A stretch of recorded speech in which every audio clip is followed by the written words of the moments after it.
Hello everyone, this is VGTI and I'm finally back with more Half-Life theories. It's been a really long time since I've covered this series because basically I just ran out of things to talk about. But I know you guys really like to hear me talk about Half-Life, and I really enjoy talking about Half-Life because it's amazing. My first 3 theory videos on this game series were all interconnected. They all related to the same theory about the G-Man, but this theory video is going to be a little different. It's going to focus on a different character. It can go along with the theories that I presented in my first 3 videos, but this theory is going to deal with Breen instead of G-Man. So just keep that in mind. It's not my own theory, but it is a popular theory on the internet, one that I have heard and one that has a lot of really peculiar evidence going for it. So hear me out on this one. Let's get right to it. The theory is that Breen became an advisor. And you guys obviously remember the advisors. They're those very freaky, powerful aliens that you encounter not only in episode 1, but primarily in episode 2. They seem to be leading the Combine, although we don't know what position they exactly have in the Combine power structure, but that's beside the point. The theory is that Breen became an advisor, and that may sound crazy at first glance, but I'm sure some of you have heard of this theory. There's a lot of evidence actually pointing towards this being the case, as far back as Half-Life 2, the very first game in the Half-Life 2 series. So, at the end of Half-Life 2, you break out of the restraints that Breen put you in, and you start chasing him down. Now, when you find him down in this long corridor, as you're getting close to the final part of the game, you hear him speaking to an advisor. And you know it's an advisor because when you run up to him, you can see the advisor briefly on the screen before the transmission cuts out. But what's interesting here is what he is saying to the advisor. He says this: "Surely you can set the relay destination elsewhere. There's no way I can survive in that environment. A host body? You must be joking. There's no way I can possibly." And then, after saying this, Breen notices that you're rushing up behind him. He says, "Oh, alright, damn it, if that's what it takes. Just hurry, he's right behind me." So, he and this advisor are talking about putting Breen in a host body to keep him in a survivable state in whatever world they're teleporting him to. And he's not okay with it at first, but at the end he's just like, "Oh, alright, if that's what it takes, I'll do it." So that's the first hint, the very first hint that we have that Breen is going to become an advisor. Breen's plan here is to escape Earth. He wants to escape with the help of the Combine, and to do that he's going to use the giant teleport that they have in the Citadel to use dark energy to teleport Breen somewhere else. We don't know precisely where this is, but a lot of people speculate that it is part of the Combine homeworld, but we don't know that for sure. Whatever the case, it seems to be a place that the advisors would be because apparently they can survive in that environment, and that's what this all seems to be leading to. In the final fight with Dr. Breen, at the end of Half-Life 2, he starts giving you a speech, and he says, "Dr. Freeman, you really should not be out there. At the moment of synapse, as I teleport, this chamber will be bathed in deadly particles that have yet to be named by human science. Perhaps when I have the leisure to do the work myself, I will name one after you. That way you will not be completely forgotten. When the singularity collapses, I will be far away from here. In another universe, in fact." And that's where the hints end for Half-Life 2. But then we get to Half-Life 2 Episode 1, and that's where things start getting interesting. Gordon and Alex have a run-in with an advisor in a certain chamber within the Citadel. And the interesting thing about this part is that it's the first time you ever encounter an advisor close, face to face, seeing it in person. Because usually in Half-Life 2 you would just see them on Breen's transmission screens, and that's it. But this is the first up-close encounter you've had with one. Now what makes this curious is how it appears. When you enter this room, a video transmission from Dr. Breen starts playing on the screen, and Alex gets really worried at first. She's like, "Oh no, is he alive? How is he alive?" But you find out that this is the very same transmission that he was making at the end of Half-Life 2, where he was talking about a host body.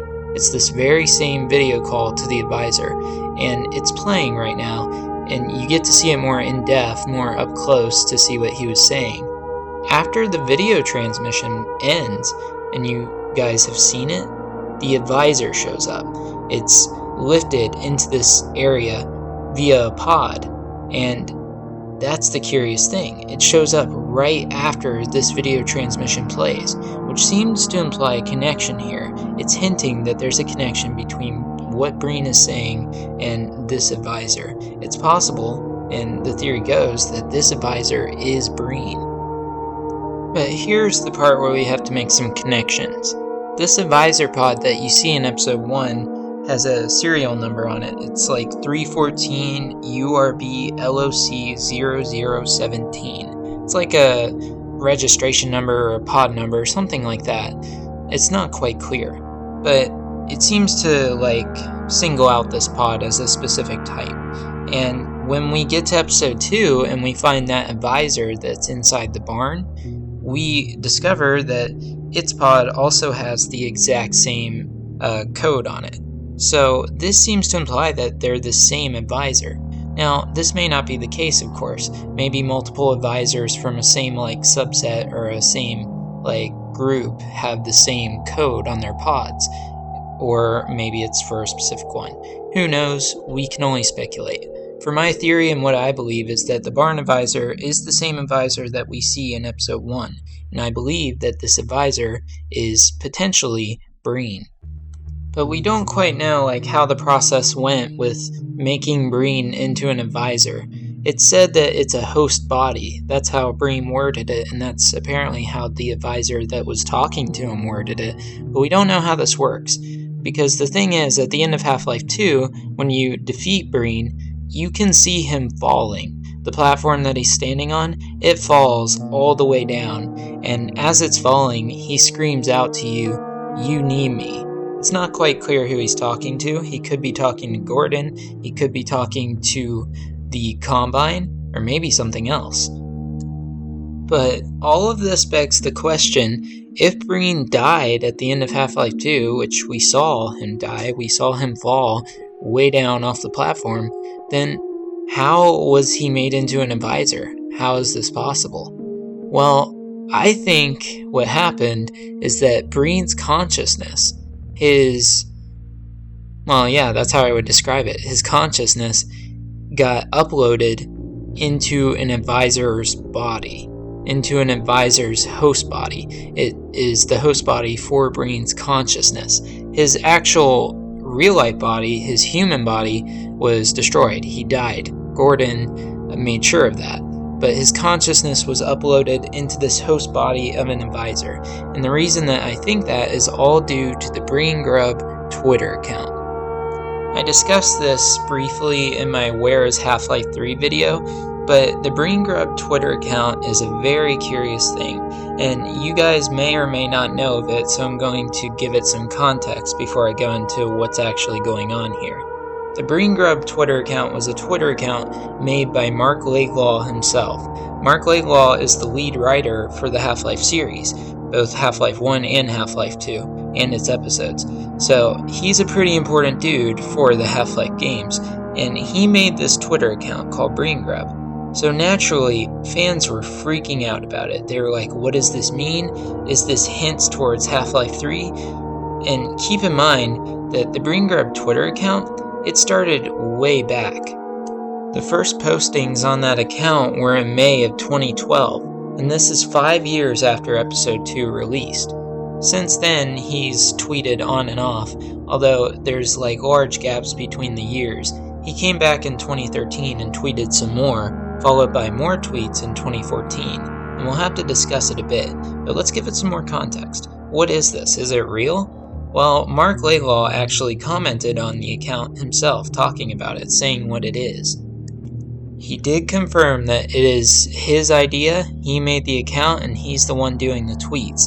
But he said in a message to everybody, saying that, "I am strongly anti-troll, so let me be clear. Breen Grub is me having fun with some things that I love. It's not an ARG. It is what it is." Culp, who was the former voice actor for Wallace Breen, died. May he rest in peace, by the way.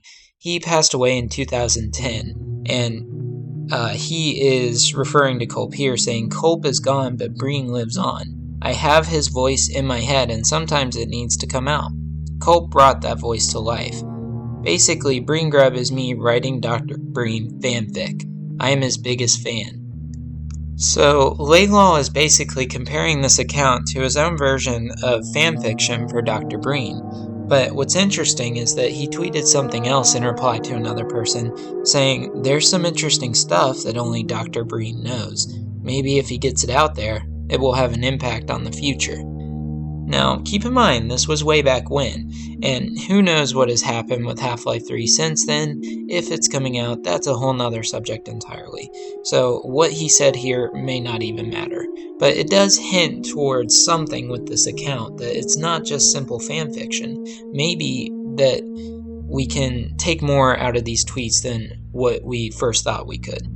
Now, I'm not saying that these tweets are canon. I'm not saying that they're like official proof or anything, but it is possible that they're hinting towards things. And I won't read them all here, of course, because I don't have time for that, but I will link you guys in the description below to the account so you can read the tweets for yourself, because they say some very curious things, not only about Breen, but about the Half-Life universe. And if you read it as if you were reading from Breen's perspective, it kind of makes sense, and it hints towards some things that have never really been explained before in Half-Life, so definitely go check that out. Now, back in 2013, when the tweets were still going on, fans were freaking out. They were like, they didn't really get like a completely clear explanation on if this could lead to something. So Mark responded to this and he said, "For all I know, confessing Breen Grub will completely kill the fun of writing it, but I'd rather stop it than make people crazy speculating." And so because of this, he tweeted some things on Breen Grub that related to him having to keep quiet, not tweeting anymore. But this was Mark's way of stopping the tweets, and this was back in 2013. But what's interesting is that he resumed it in 2014 without any word. It just started up again. He started tweeting again through that account in 2014, and you'll see all of those in the newer tweets. He tweeted for a while in 2014, but since then it's stopped. There's been no tweets, nothing in 2015, and now we are in 2016. So it's very interesting. One thing he also said at one point was, "I personally cannot give the world a Half-Life game. All I can personally do, at least for now, is stuff like this." So basically, with this whole account thing, just take it with speculation, because we don't know for sure if it's canon in any way, what it can mean, if it's going to tie into Half-Life 3 in any way, and if even Half-Life 3 is going to come out. So you have to take this all with a grain of salt. But it is interesting for what it is. Not to mention the account's user picture, which is very, very weird. You may not know what it is at first, because it looks very strange, it looks grub-like, but what this actually is it's an unused texture of the larval stage of a Combine advisor. That's what he's using for the Twitter picture. So, just take all of that with a grain of salt, keep it all in mind, and let me get back to my point here about Breen copying his consciousness to an advisor. The reason I think this was the case is because multiple tweets from the Breen Grub account seem to hint that Breen has copied his consciousness to an advisor, and that he lost his original body. That's what I think this all means. That's what his tweets seem to imply on this account. It says some other things, but once again, I can't really go into them here. You'll just have to check them out for yourself. So, with all of this in mind, that's why I think Breen could be an advisor. Now, a lot of this could be dismissed another way by saying that Breen actually died, and the advisor that we're seeing in the episodes, the one that appeared after Breen's transmission played, was actually not Breen, but just a random advisor, the one that pursues us later on. And that makes sense, that could be the case. But with all of the strong hinting in each game towards this being the case, I believe that it is actually what happened. We get a hint of it in Half-Life 2, we get a hint of it in Episode 1, which, it's hard to deny these. they definitely seem to be implying that this is going to happen, and that it may raise up as a plot point in Half-Life 3, with Breen being an advisor and all. What's interesting is that the barn advisor that we see in episode 2, it wakes up for the first time. And my theory was that this advisor is Breen. That may not be the case, of course. He may be in a whole nother world, like he said, but if this advisor is Breen, it's possible that he was getting used to his abilities as an advisor.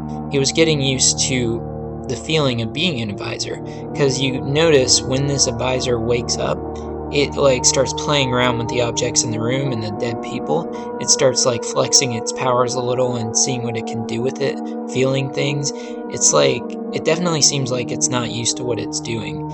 Now, this could just be because it's a new advisor and it's waking up for the first time. That's also possible. But for this theory, that could also be hinting towards it.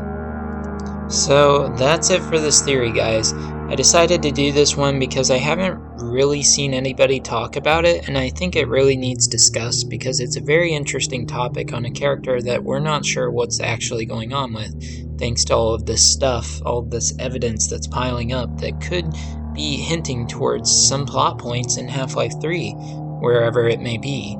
So I hope you enjoyed the theory. Leave your thoughts and questions in the comments, your own theories, if you have anything you want me to cover in a future video, all of that good stuff. So that's it for this video, guys.